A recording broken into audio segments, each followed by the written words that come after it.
大家好，我是竹君律师。最近台湾各地又开始爆发一些随机伤人事件，所以今天影片想要跟大家聊聊，就是台湾人印象深刻的一个伤痛——郑捷案。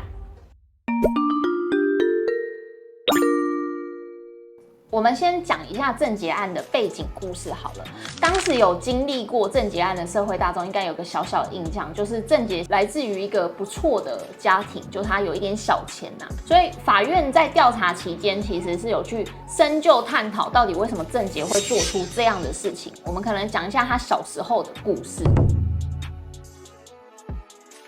国小期间呢，郑捷有2位女同学，一直都跟郑捷是比较对抗的状态。但其实发生的事情都很小，例如说郑捷因为不会吹直笛，然后乱吹，结果女同学就跟老师告状，那老师也不知道为什么就要求郑捷要跟女同学去做当面的道歉。对，就是这种很小的事情，但可能老师处理的方式不是很妥当，导致在国小期间，其实郑捷就立下说他要把这2名女同学杀掉的这个誓言。那到了国中呢，民国90几年的国中，其实老师管的都是很严格的。郑捷也曾经在自己的部落格里面记载说，因为国中老师管太严，所以他有心生这种刺杀老师的念头，甚至有随身携带美工刀长达1个月。那加上国中有一些同学就是更顽皮捣蛋一点嘛，就是跟郑捷有起了冲突。那曾经郑捷有用剪刀去戳一个同学，他戳这个同学其实是有理由的啦，就是好像当下那个同学是有拿不明物体去喷郑捷的眼睛，结果老师处理这件事情的方式，他就是要求郑捷去跟这个同学道歉，所以对郑捷来说，他可能心里觉得非常难过、非常的挫折等等的。那加上郑捷的爸妈又是比较权威式的教育，所以他其实跟家里是很疏离的。这一点从郑捷父母在发现郑捷闯祸之后的表现，其实也大概可以感觉出来，他爸妈其实对这个小朋友是有一点就是该怎么做怎么做，没有太大的护子心切的那种感觉。那郑捷来到高中之后，高中相对轻松，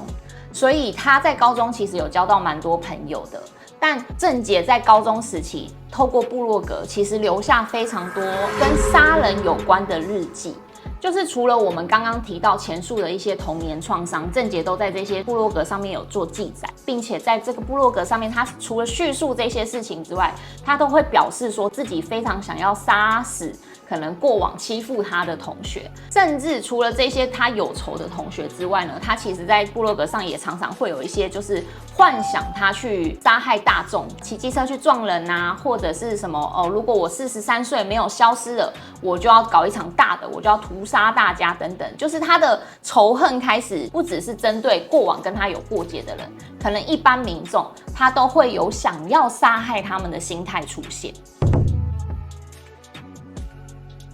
那时间来到案发前的1周左右，郑捷曾经有用通讯软体告知他的同学说，他下星期3要杀人，但是同学都有一点觉得是他可能就是开玩笑，或者是他常常讲这些比较负面的言语，所以同学没有放在心上。在案发的当天呢，有一位同学还跟他约了一起吃午餐。那他在这个吃午餐的过程中，其实也有告诉那位同学说，他等一下就是要去杀人，然后劝他不要搭地下交通工具等等的，有这些话语出现。反正没有人把这个事情当一回事，就大家吃完饭就散了。结果下午3点28分呢，郑捷就真的先去超市买了一把刀。买刀之后，他就进入江子翠捷运站。他一开始没有动手，他在板南线上来来回回坐了好几趟车。他一直到4点半左右，他才决定他犯案的地点。他从龙山寺上车，上车后龙山寺到江子翠，如果有坐过板南的观众朋友应该会知道，这段时间就是他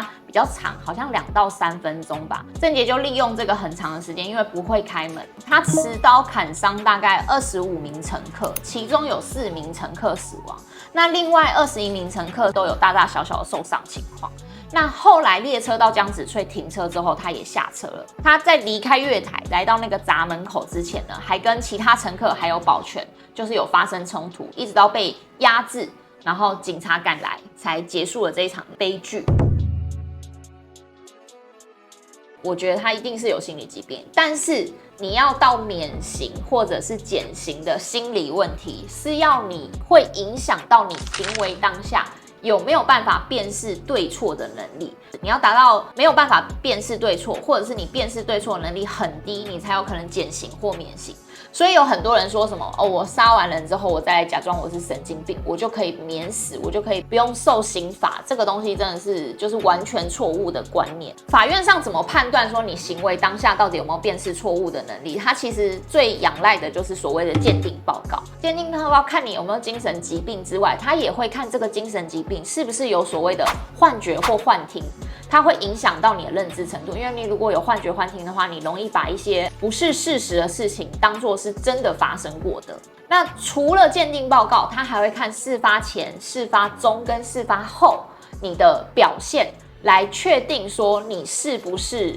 有办法认知这个社会到底发生什么事。像郑捷的案子，其实法官有一个论点是说，他事发前他去买刀子，他甚至有想过说，外面有在下雨，所以我要走哪一个出口到超市是会比较近，我不会淋到雨。他有这样的一段记录，所以他事发前脑袋是清楚的。加上事发后，他不是先被那个其他乘客跟保全压制嘛？在这个过程中，其实郑捷有喊了一声说，警察为什么还没有来？所以郑捷完完全全知道什么事情发生，对，所以郑捷他是没有被认为说他在行为当下有任何减少识别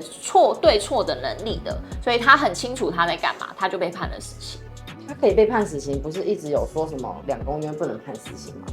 其实所谓的2公约指的是《公民与政治权利国际公约》，还有《经济社会文化权利公约》，这个统称国际2公约啦。但国际2公约其实没有说到废死，应该是说他没有说到强制废死。他讲的内容是什么呢？《公民与政治权利国际公约》第6条第1项，它是讲说人人皆有天赋的生存权，生存权应该要受到法律保障，任何人的生命不得被无理剥夺。未满18岁的人犯罪是不能判处死刑，还有怀孕的妇女判处死刑后不得执行死刑，就是他即便被判死了，你要等他小孩生下来，你才能执行死刑。所以严格来讲，其实国际2公约并没有说不准死刑他有说希望朝死刑废除的方向，这个是国际公约的方向没有错。但《公民权利与政治权利国际公约》，它在1989年的时候有出了一个所谓的第2任责议定书。就我先讲一下，我不是国际法的专家，但是大概可以想象说，这个所谓的任责议定书就是公约底下的细部规定。但是这个细部规定很妙，就是我们通常觉得说我们遵守民法，我们就要遵守民法底下的细部规定嘛。但公约不是这样，你遵守公约，公约底下的细部规定，其实你是可以决定要不要签的。那这个第2任责议定书其实就有规范说，你签的人就必须要废除死刑。但第一，台湾是没有签的。